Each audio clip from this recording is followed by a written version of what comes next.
Now, the Cotton On Foundation, established by the Cotton On Group, has launched a global partnership with UNICEF to help deliver 1 million COVID-19 vaccines to the world's most vulnerable.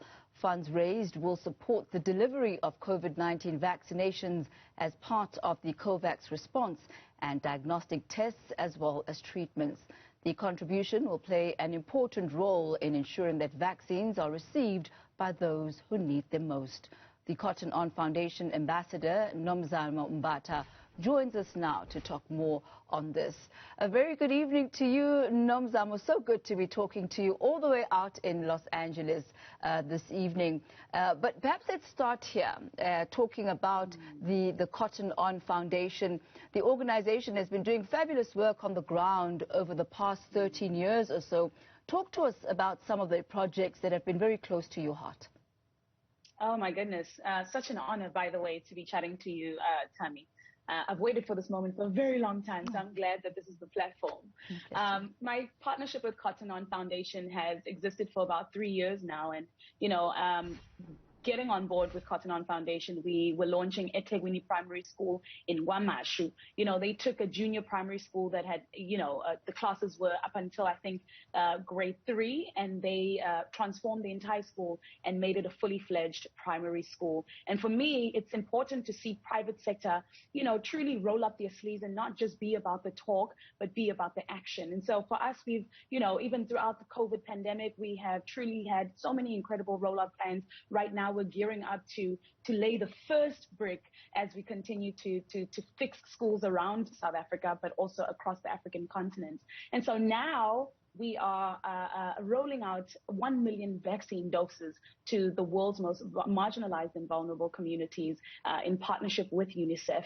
I think it's an important rallying call to all private sector. And I mean, this is the biggest one. There's no other retailer in the world that is doing anything of this kind. It sends a rallying message to every other private sector that, governments cannot do it alone. NGOs cannot do it alone.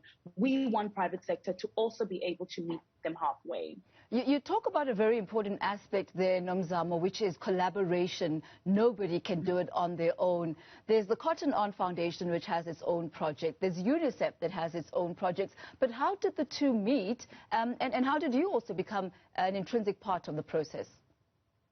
Well, I mean, for me, I play a role in the sense that I'm already part of the Cotton On Foundation, being an ambassador to be able to lift the lid of invisibility and to truly bring light to the message, to use my platform, because I think for us as well, I mean, even me, I forgot myself in the collaboration space as well, public figures as well, using our platforms, not just to be able to show the work that we do on screen, but to show that we can also be able to speak up for the marginalized and shine a light on the world's most, darkest places and give those who seem voiceless a voice. UNICEF has obviously been around for, a very long time. And with Cotton On Foundation, they've always wanted to partner with different NGOs around the world, but also be able to have their own as Cotton On Foundation to support an NGO such as UNICEF.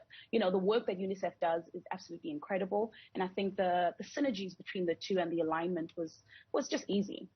So talk to us about the campaign, the Cotton On Foundation campaign, which kicks off on the 4th of July to raise funding. I believe that there are some products that are specifically foundation products. How are those going to be identified, and how are these funds going to be raised? Well, it's actually already kickstarted, and it will be running until the 4th of July. So everyone has a chance to be able to play their role. People are always asking me, Nomzamo, you do so much, whether you're doing it with your NGO, which is the Lighthouse Foundation, or with UNHCR as a Goodwill Ambassador. How can I be a part of it? And I always say, it's the small actions that truly do lead to the biggest impact. And so what people can do is that they can go to cottonon.com/ZA, cottonon.com/ZA, and they can go and shop all of the Cotton On Foundation products. Or if you don't want to do it online, you can go to any Cotton On store. Anyone who's familiar with the Cotton On stores, you know, we have tote bags that have really cool messaging on them. You know, they're nice and chic and cute. You can use them anywhere. We have tissues, we have water bottles, we have sanitizers. Gosh, what else do we have? We have masks. And t-shirts as well. There's so many Cotton On Foundation products that you can find at the Cotton On stores. When you purchase these, 100% of those proceeds will go towards this incredible initiative that we are really hoping will supersede even 1 million vaccines, and we find ourselves at 2 million vaccines. Who knows? But I implore every single citizen of the world to go and do their part and truly support us as we continue as well to do other work. I mean, if it's anything, if anyone is watching right now, if you know JL Dube in Wamashu, right now Cotton On Foundation has pledged over 17 million rands to refurbishing that school. You know, so for me, I want us to be able to support private sectors that are conscious about socioeconomic development. And what's awesome about this is it's not just about South Africa, but it really is a global platform. As many in the World Health Organization and all the world's leaders have been saying, that nobody is safe until we are all safe. But moving on to some of the work that you are doing, we've just come off a fabulous run for you from coming to America. What next for your career in LA? What is next for my career? I am busy getting panel beat by my trainer as I get ready to take up another role. I'm about to get on set in about 2.5 weeks. I'm really excited. I'm going to be acting alongside another Hollywood legend, somebody who's you know, revered and has done incredibly well, billions of dollars at the box office, and I get to kick ass with him on set, and so I'm very excited about that.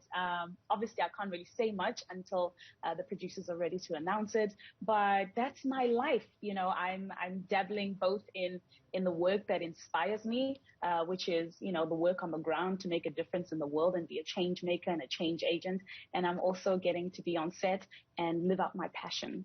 Well, we did hear you saying that you can't reveal the name of your co-star, but I hear you saying that you are being panel beaten. Are you now going into action? Are we going to see the karate side of Nomzamo Mbatha?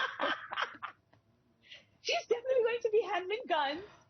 She's going to be fighting, and I mean, I'm such a peacekeeper, so I have to really like dig deep to find that really strong and tactical side of me. But that's the joy of the work that I do, you know, just to be able to play different characters. So you're going to see a different side of me. Yes, definitely.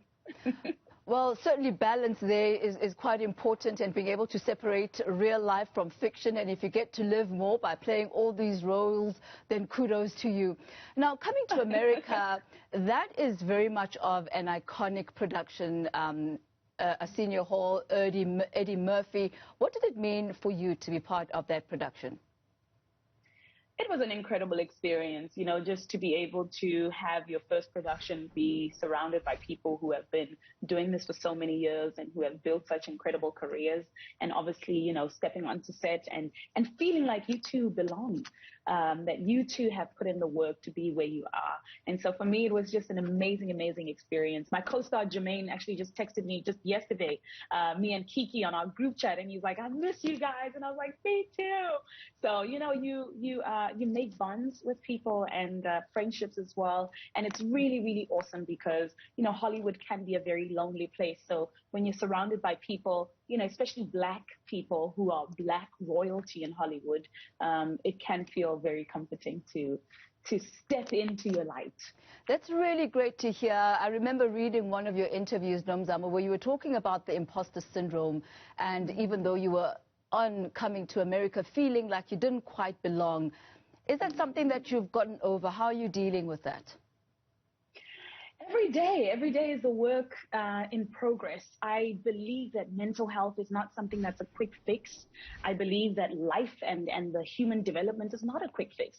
And I think we concentrate so much on the wins and how everybody's usually, I'm so ready for the moment. I am ready for the moment, you know, and the imposter syndrome is not to say you are ungrateful for the moment, you know, or ill prepared for the moment.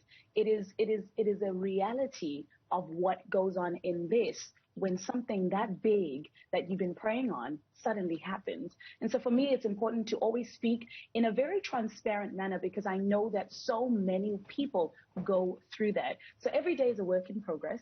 I burn my sage, I do my meditation, I do my affirmations, and I look at what I am most grateful for, which is what I've made of this little life that God gave me. Oh, and what a big little life it is. It's a huge, huge life. To those who are watching your progress, what type of message would you give to them about following your dreams, about dreaming, or anything really that is important to you right now? I'm in such a great state of gratitude. That's such a great question. But what I would probably say to anyone is just to move at the pace of your purpose. I put that up on my Instagram just the other day. Move at the pace of your purpose. And I say that because we can truly look around and we want to move at the pace of other people's purpose.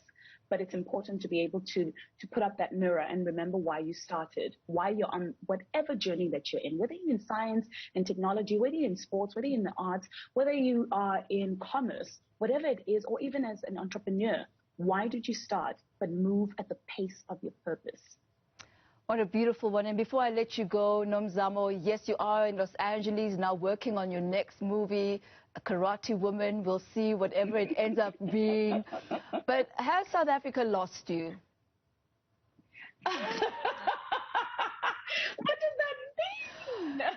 Is LA now your base, or you there just for work and you will be back as soon as the project wraps? I am a nomad. I'm a nomad. So if the purpose sends me to Geneva, if the purpose sends me to Ghana, Accra, then that's where the purpose goes. But I'm always thinking, where to next? I want to live in London very soon. So I might move to London for about 2-3 years and just settle there. But I'm constantly moving. And I have my home there. I have my family. I have my friends. But possibly for now, just give me a chance to try and make this work. and look, Nomzamo, you've got the entire country behind you. You've got the continent behind you. Continue doing us proud, and may God continue to bless you as you continue to move at the pace of your purpose. So thank you so much, Nomzamo. Thank you. God bless you. That's Nomzamo Mbatha out in Los Angeles. As she says, moving at the pace of her purpose. And her purpose is beyond herself, beyond the movies, beyond the progress in the career, but also helping those who are less fortunate in need. She is an ambassador for the Cotton On Foundation, who, alongside UNICEF, are distributing vaccinations to those in need.